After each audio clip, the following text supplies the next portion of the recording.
Olá, sejam muito bem-vindos. O Educa Floripa de hoje vai falar sobre um tema essencial para a construção de uma sociedade mais justa e igualitária. A ERER, Educação das Relações Étnico-Raciais. No NEIM Morro do Horácio, um projeto tem aproximado as crianças da cultura africana.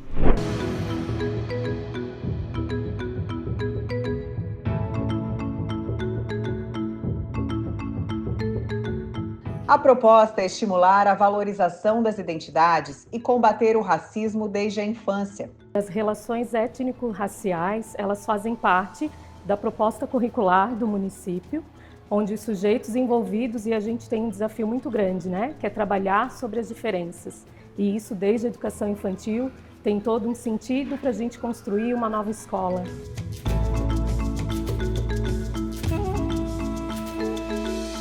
O projeto que reflete esse compromisso leva o nome Conhecendo a África, pela perspectiva do imenso Nelson Mandela.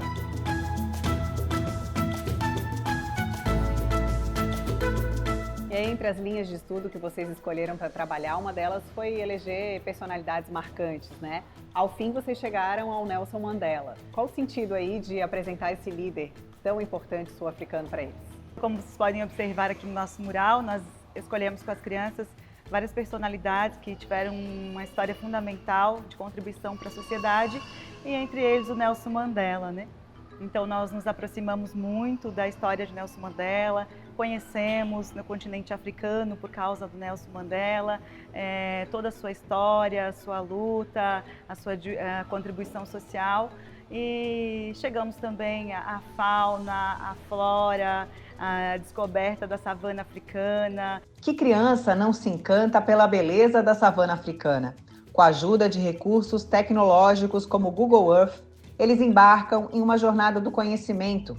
Em tempo real, conseguiram observar fauna com leões, girafas, elefantes e flora, com exemplares como o baobá, árvore milenar que simboliza resistência e ancestralidade.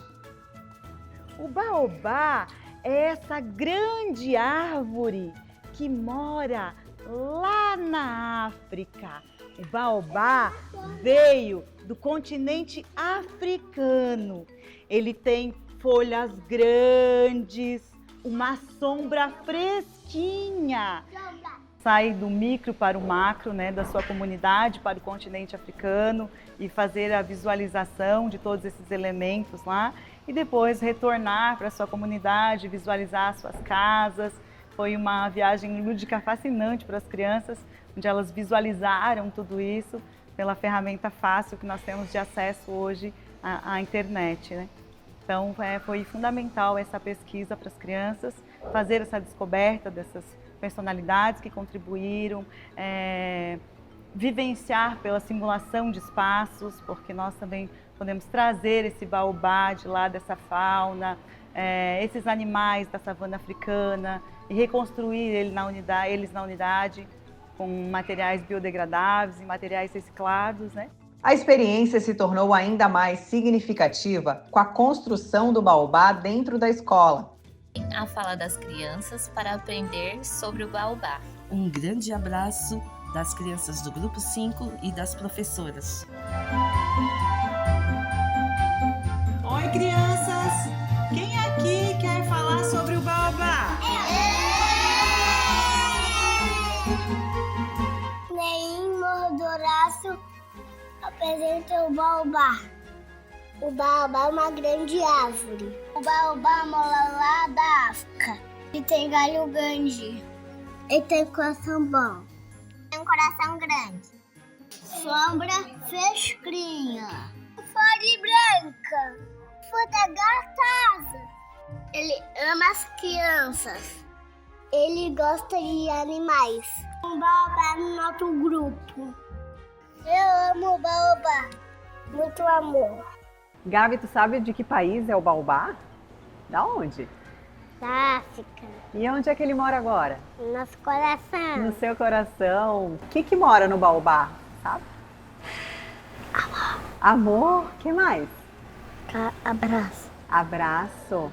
Essa construção, né, que a gente faz hoje com eles, com certeza vai dar um reflexo na nova sociedade que queremos, né? E a gente vem trabalhando todos os dias para que se construa realmente isso, né? Para ampliar ainda mais a imersão nesse universo cultural, as crianças criaram um avião com materiais recicláveis e biodegradáveis. Com ele, puderam imaginar uma jornada pelo céu até o continente africano. O incrível de um projeto como esse é ver as crianças trazendo para o dia a dia delas os ensinamentos que vocês passaram, né? A questão dos baobás, o podcast que eles fizeram. Um semestre inteiro de trabalho. O que mais te chamou a atenção? O que nos mais chama a atenção é como as crianças conseguiram aprender com a história do baobá.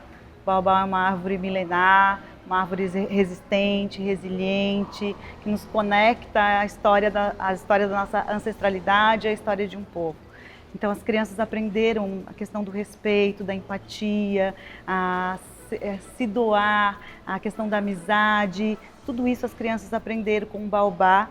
E fez com que nós, professores, percebemos que aqui nós vivenciamos um processo. As crianças aqui assumem um papel onde estão aprendendo. Quando essas crianças assumirem outros papéis na sociedade, com idades diferentes, lá nós vamos ter o resultado.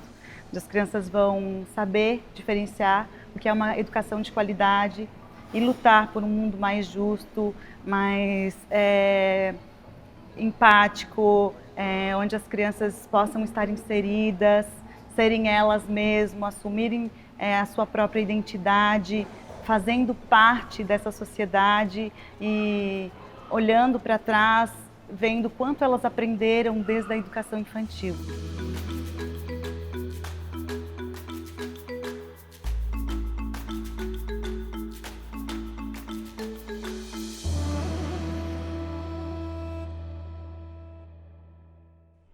Esse projeto reforça um conceito fundamental. As crianças aprendem brincando. Ao vivenciarem o conhecimento de forma lúdica, elas constroem significados que levarão para a vida inteira. E tem mais no Educa Floripa de hoje. Olá! O nosso encontro literário de hoje tem a presença de Liesa Neves. Ela que é jornalista, contadora de histórias, atriz, produtora cultural, gestora, cultural. E, aliás, faz uma diversidade de atividades e tem sido muito atuante no nosso cenário cultural em Santa Catarina e no Brasil. E hoje nós conversamos, então, com essa parceira de literatura, de contação de histórias, de trajetória cultural em Florianópolis. Obrigada, Valesca, pelo convite. E muito bom sempre poder falar de literatura, de arte, trocar ideia aí sobre esses assuntos que estão tão dentro da educação, né? Então, eu te conheci já como contadora de histórias, atuando nesse cenário aqui cultural de Florianópolis, inclusive fortalecendo o grupo setorial de contadores de histórias, pelo Conselho de Cultura. Mas como é que iniciou ali a Liesa, contadora de histórias e escritora? Como é que foi esse movimento na tua vida para vir para essa escrita? É difícil precisar, quando as coisas começam, assim, porque tem muito a ver com a personalidade da gente. Eu acho que desde criança eu fui uma criança leitora, uma criança que gostava de dança. E aí no colégio, então, eu entrei num grupo de teatro. Então, assim, de fato, meu primeiro contato com arte, produzindo de verdade, foi com o teatro. E aí eu descobri a contação de histórias depois que eu já estava formada em jornalismo. Então eu resolvi fazer jornalismo. Sempre gostei muito de escrever, então a escrita também sempre esteve muito presente na minha vida. E depois que eu saí do jornalismo, eu fui parar no Sesc. Fui contratada pelo Sesc lá em Brusque, minha cidade natal, para trabalhar no setor de cultura. E aí eu conheci esse termo, contação de histórias, que eu nunca tinha ouvido falar. Isso é 2003, 2004. E aí para mim foi como assim, se tivesse aberto um portal, sabe? Nossa, então tudo que eu gosto de fazer é isso, é contar histórias. Seja por meio do jornalismo, escrito, falado, reportar, fazer uma reportagem, nada mais é do que contar uma história que está aqui e eu levo para lá, Então eu vi que tudo que eu gostava de fazer, teatro, literatura, tinha a ver com contar histórias. E aí nessa época o Sesc tinha 2 projetos muito legais no estado todo, que era o Baú de Histórias, que era a circulação de espetáculos de contação de histórias. Então, eu estando dentro do Sesc, assisti muita gente, muitos contadores de histórias, e de técnicas diferentes, com formações diferentes. E também tinha um projeto de formação para contadores de histórias. E como eu era funcionária do SESC, tinha que acompanhar os cursos, eu aproveitei para fazer os cursos. Então eu aprendi muito ali, e depois que eu saí do SESC, foi assim um momento de tipo, o que eu vou fazer agora da minha vida? Por que não ser contadora de histórias e fazer disso um ofício mesmo, uma profissão, né? Trabalhar com isso.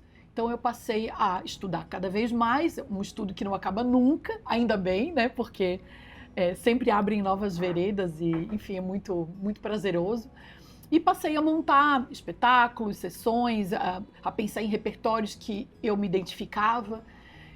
E aí a me inscrever em editais, a mandar projeto para feiras de livro, comecei a participar de um monte de evento, de festival, e aí nunca mais parei. Liesa, das tuas produções escritas, eu tenho esse livro em mãos que a gente tem na nossa rede municipal de educação, que faz parte aqui do nosso acervo, inclusive do clube, e a escrita dele me impressiona, me cativou muito, assim. Tem um trecho até que eu vou colocar aqui para vocês, que é: tecido, textura, texto. Palavras que têm a mesma origem. E não é à toa. Há muito em comum no ato de tecer um pano e de tecer uma história. Ambos se formam pela trama. O ato de transformar uma massa de fibras em fio chamas de fiação. E aí tu vai. Aí fala de antigamente, como é que era. Mas esse início, quando fala, né, dessa harmonia entre a questão de tecer histórias e tecer o tecido, me chamou muita atenção. Eu queria que tu contasse um pouquinho sobre como surgiu esse livro, né? E se ele foi o teu primeiro livro. Bom, o livro ele foi lançado em 2019 por meio de um edital do Fundo Municipal de Brusque, né? E ele veio a partir de uma experiência com um espetáculo de contação de histórias que tem o mesmo nome, Linhas e Tramas. Essa história, para mim, assim, esse espetáculo, ele é muito especial na minha trajetória, porque a ideia de montar essa contação de histórias com contos que falassem sobre tecido, fiação, bordado, tudo que tem a ver com esse universo das linhas e tramas, que também tem muita relação com a cidade onde eu nasci e vivi boa parte da minha vida, que é Brusque, é uma cidade que é o berço da fiação catarinense, então tinha essa relação com a minha história, com o meu local, né? Mas, para além disso, uma história muito pessoal. A minha mãe faleceu em 2016 e ela costurava e ela bordava em casa, assim, não era profissional disso, não era a profissão dela, mas ela sempre fez os meus figurinos, ela sempre fez muita coisa voltada para esse universo de linhas e tramas. E quando ela faleceu em 2016, ficou para mim de herança um quarto cheio de tecidos, cheio de linhas, de botões, de fitas, de tudo desse universo. E eu, apesar de ser muito habilidosa com algumas coisas manuais, eu não sou costureira, eu não sei costurar, costura de fazer roupa, enfim, usar máquina, essas coisas. E aí eu me vi com aquela herança e pensei, o que eu vou fazer com isso? Que eu não sei costurar, o que eu posso fazer com isso? E aí, depois, né, de um período refletindo, tentando entender o significado disso para mim, por que isso aconteceu na minha vida, né? Eu vi que eu iria usar essa herança fazendo o que eu já fazia, que era contando histórias. Eu não ia costurar esses tecidos. Então esses tecidos, essas fitas, isso tudo que está aqui, ó, no cenário dessa contação de histórias, veio desse quartinho que a minha mãe deixou, cheio de coisas. Então os botões, os bordados que ela deixou, as linhas, os tecidos. Eu montei então uma mesa de costura onde eu, tecelã das palavras, no caso, contava histórias, contos populares que tinham a ver com esse universo das linhas e tramas. Então, é um livro em que eu relato o processo criativo, eu conto inclusive essa história pessoal nele, né?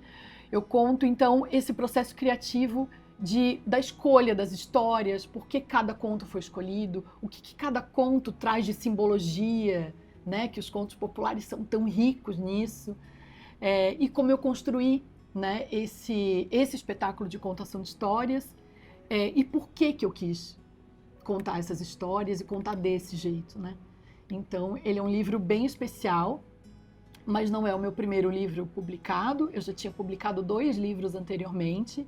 Um que foi o meu livro, que foi o meu TCC de jornalismo, né? Em 2003 eu publiquei. É um livro-reportagem, então traz uma história real, lá de Brusque também, né? De uma menina que hoje é uma mulher, chamada Charlotte, que é uma menina que tem síndrome de Down, e a mãe dela criou toda uma escola para atender crianças com, né, diversas questões cognitivas, e a escola existe até hoje, então é uma história de amor de mãe e filha maravilhosa, e que eu tive a sorte, o privilégio de poder contar. Foi o meu TCC e depois eu publiquei.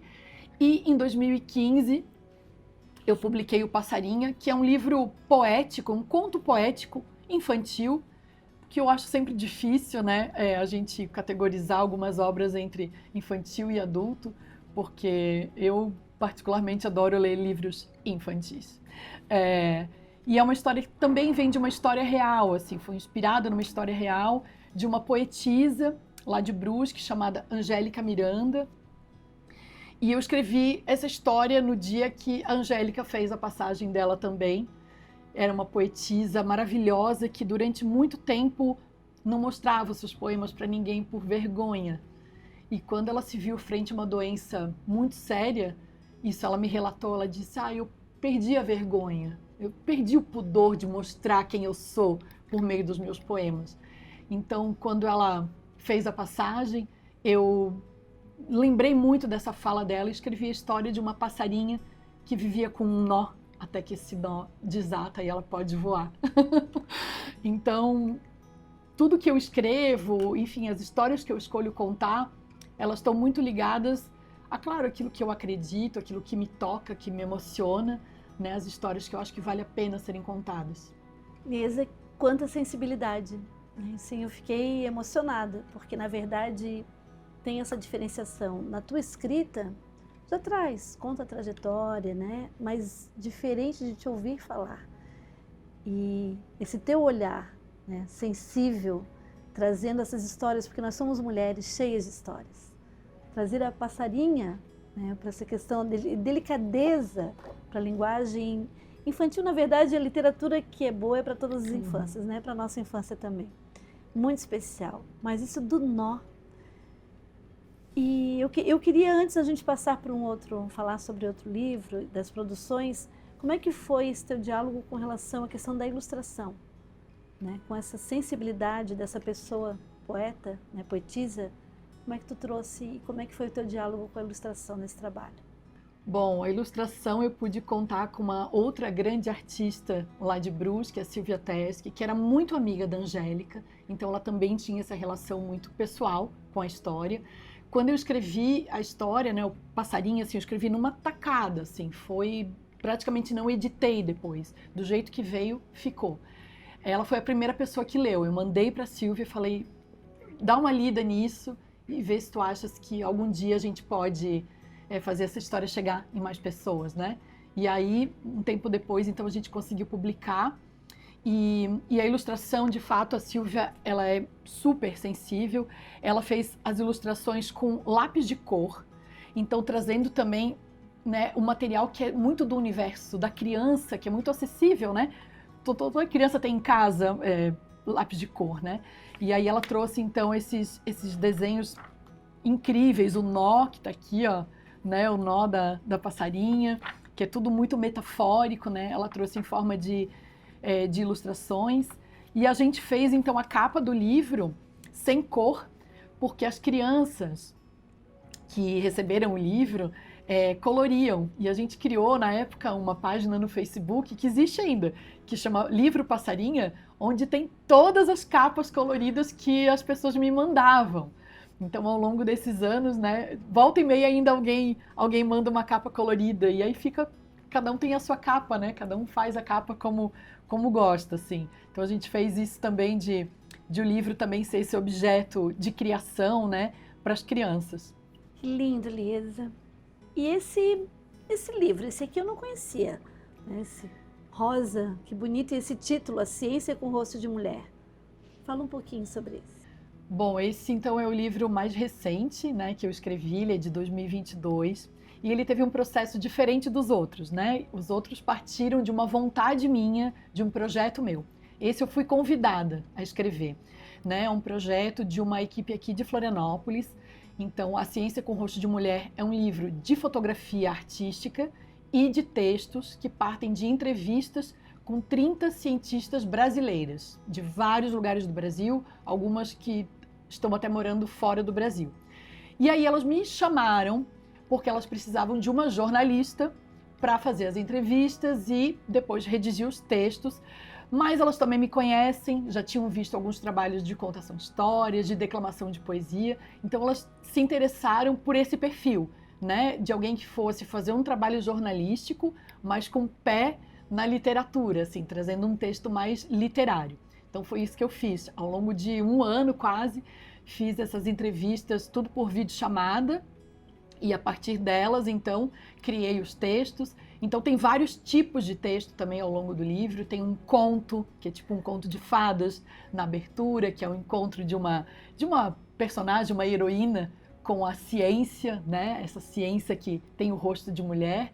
E depois tem as biografias das cientistas também, tudo em forma mais de conto literário.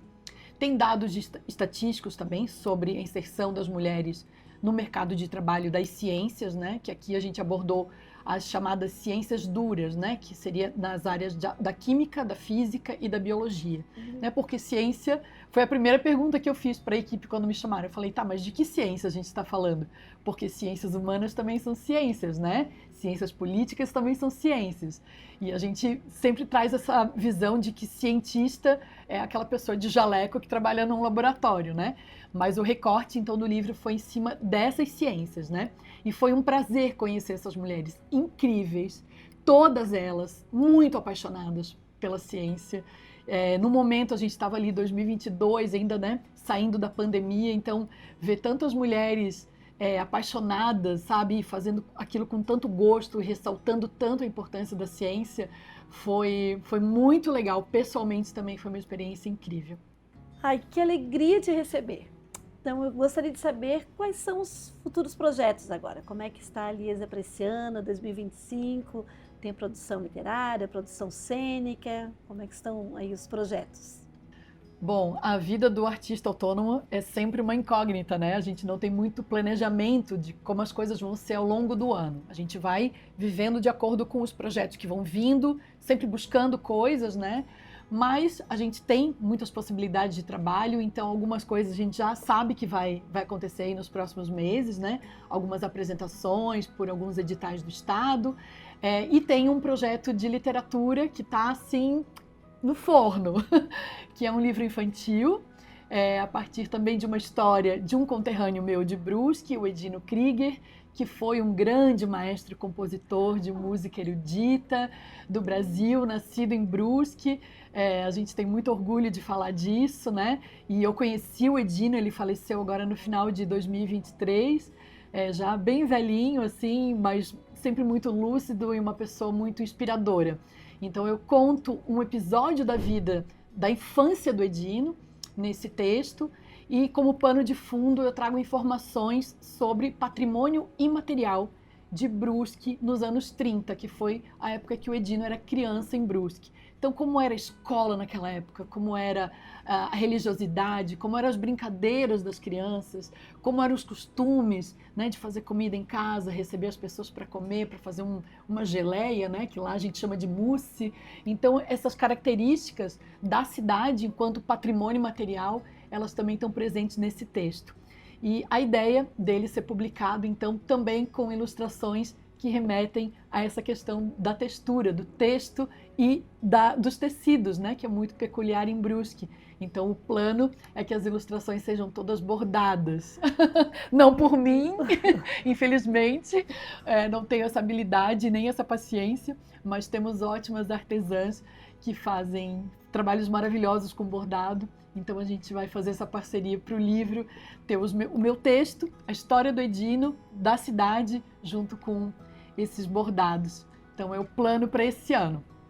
Liesa, querida, muito obrigada por ter aceito esse convite, por compartilhar tantas experiências hoje conosco e por ser essa parceira, né? Então a gente fica no aguardo desses novos projetos. Eu sou uma admiradora e aí eu quero assim te dizer que a gente tem, né, os nossos livros, os teus livros no nosso acervo e que as pessoas estão tendo acesso e esperamos poder nos encontrar muitas e muitas vezes. Muito obrigada. Obrigada.